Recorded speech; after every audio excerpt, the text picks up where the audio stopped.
శ్రీ సుబ్రహ్మణ్య స్వామివారు జన్మించిన పవిత్ర పర్వదినం శ్రీ స్కంద షష్ఠి. ప్రతి సంవత్సరం మార్గశిర మాసం శుక్లపక్ష షష్ఠి నాడు శ్రీ సుబ్రహ్మణ్య షష్ఠి పర్వదినాన్ని జరుపుకోవటం మన ఆచారం. 6 ముఖాలు 12 భుజాలు కలిగి నెమలి వాహన రూపుడైన దివ్య తేజస్సుతో వెలుగొందుతున్న స్వామిని సేవిస్తే భక్తులకు వంశాభివృద్ధిని, బుద్ధి సమృద్ధిని ప్రసాదిస్తాడు అంటారు. ఈ పర్వదినాన్ని సుబ్రహ్మణ్య షష్ఠి, సుబ్బారాయ షష్ఠి, కుమార షష్ఠి, కార్తికేయ షష్ఠి, గుహప్రియ వ్రతం అని పేర్లున్నాయి. మరి సుబ్రహ్మణ్య స్వామి అవతారం వివరాలు తెలుసుకుందామా? సురాపద్ముడు, సింహముఖుడు, తారకాసురుడు అనే రాక్షసులు లోక కంటకులై దేవతలను, మానవులను కూడా బాధిస్తున్నారట. శివపార్వతుల కుమారుడే వీరిని చంపగలడని బ్రహ్మదేవుడు చెప్పారట. తన పూల బాణాలతో శివుని తపస్సుకి భంగం చేసి ప్రణయములోనికి దింపాలని ప్రయత్నించిన మన్మధుడు శివుని కోపాగ్నికి భస్మమైపోయాడట.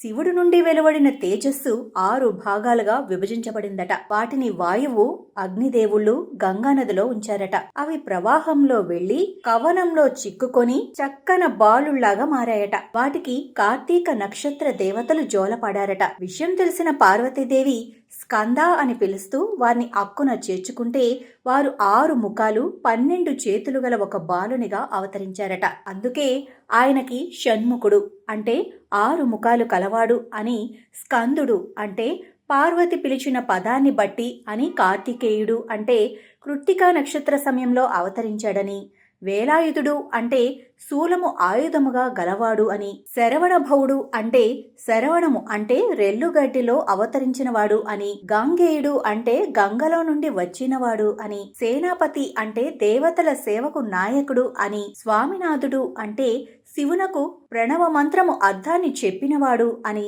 సుబ్రహ్మణ్యుడు అంటే బ్రహ్మజానము తెలిసినవాడు అని అర్థం. దేవతలు కోరినందున ఈయన సురపద్ముని సింహముఖముని తారకాసుని వధించాడు. ఈయనకు 2 భార్యలు. వారి పేర్లు వల్లి, దేవసేన.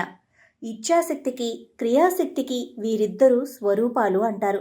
షణ్ముఖుడు అంటే 6 ముఖాలు ఉన్నవాడు అని అర్థం. ఈ 6 ముఖాలు పంచభూతాలను, ఆత్మను సూచిస్తాయి అంటారు. షట్చక్రాలకు సంకేతాలు అని కూడా అంటారు. శ్రీ సుబ్రహ్మణ్య స్వామి సృష్టికర్త అయిన బ్రహ్మదేవుణ్ణి బాల్యంలోనే బంధించాడట. సుబ్రహ్మణ్య స్వామి పసివాడుగా తల్లి పార్వతీదేవి ఒడిలో ఉన్న సమయంలో ఒకసారి శివుడు పార్వతీదేవికి ప్రణవ మంత్రార్థాన్ని వివరించారు. బాలుడిగా ఉన్న సుబ్రహ్మణ్య స్వామి దాన్ని విని ఆకలింపు చేసుకున్నాడు. ఒకసారి బ్రహ్మదేవుడు కైలాసానికి రాగా బాలుడిగా ఉన్న సుబ్రహ్మణ్య స్వామి ప్రణవ మంత్రార్థాన్ని చెప్పాల్సిందిగా అడిగాడు. బ్రహ్మ సరిగ్గా చెప్పకపోవటంతో సుబ్రహ్మణ్య స్వామి బ్రహ్మదేవుణ్ణి బంధించాడట. పరమశివుడు జోక్యం చేసుకుని విడిపించాడట. మరి ఈయనకి నెమలి వాహనం, కోడి ధ్వజం ఎలా ఏర్పడ్డాయో ఇప్పుడు చూద్దాం. తారకాసురుడి సోదరుడైన సూరపద్ముడు దేవతలను ఇబ్బంది పాలు చేస్తూ ఉంటే అది చూసి సుబ్రహ్మణ్య స్వామి సూరపద్ముడిపై దండెత్తి యుద్ధం చేశాడట. యుద్ధంలో 6వ రోజు సూరపద్ముడు పక్షి రూపాన్ని ధరించి తలపడ్డాడట. శ్రీ సుబ్రహ్మణ్య స్వామి వారిని శరణు వేడుకోవటంతో నెమలిని వాహనంగా, కోడిని ధ్వజంగా చేసుకుంటున్నట్లు పురాణాలు చెబుతున్నాయి. మరి స్కంద షష్ఠి నాడు మనం చేయాల్సినవేంటో అందరికీ తెలియాలి కదా. సుబ్రహ్మణ్య షష్ఠి నాడు శ్రీ సుబ్రహ్మణ్య స్వామి వారిని షోడోపచారాలు, అష్టోత్తరాలతో పూజించి నైవేద్యం సమర్పించాలి. ఈ దినమంతా ఉపవాస వ్రతం పాటించి మరుసటి రోజు తిరిగి పూజ చేసి భోజనం చేసి ఉపవాసంను విరమించాలి. అంతేకాకుండా శ్రీ సుబ్రహ్మణ్య స్వామి వారిని సర్పంగా కూడా ఆరాధిస్తూ ఉండటం ఆచారం. కనుక పుట్ట వద్దకు వెళ్ళి పూజ చేసి పుట్టలో పాలు పోయటం కూడా సత్ఫలితాలను ఇస్తుంది. దీనికి తోడు గ్రహదోషాలతో బాధపడేవారు, ముఖ్యంగా రాహు, కేతు, సర్ప, కుజదోషములున్నవారు కఠినమైన ఉపవాసం ఉండి శ్రీ సుబ్రహ్మణ్య స్వామి వారిని పూజించటం వల్ల ఫలితాలుంటాయని అన్నది మరిచిపోకూడదు. అలాగే ఈరోజు బ్రాహ్మచారిని ఇంటికి పిలిచి సుబ్రహ్మణ్య స్వామి రూపంగా భావించి పూజించి పులగం, క్షీరాన్న వంటి వంటలను చేసి భోజనం పెట్టి పంచెలచాపు, దక్షిణలను, తాంబూలాలను ఉంచి ఇచ్చి నమస్కరించాలి.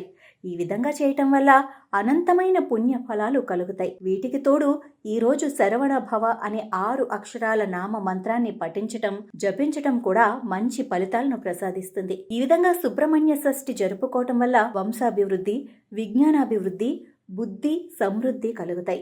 శదానవం చందన లేపితాంగం మహారసం దివ్య మయూర వాహనం హృదస్య నూనం సురలోకనాదం శ్రీ సుబ్రహ్మణ్య శరణం ప్రపద్యే అంటూ మననం చేసుకొని సుబ్రహ్మణ్య స్వామిని పాదాభివందనం చేసుకొని దీవెనలు తీసుకోవాలి.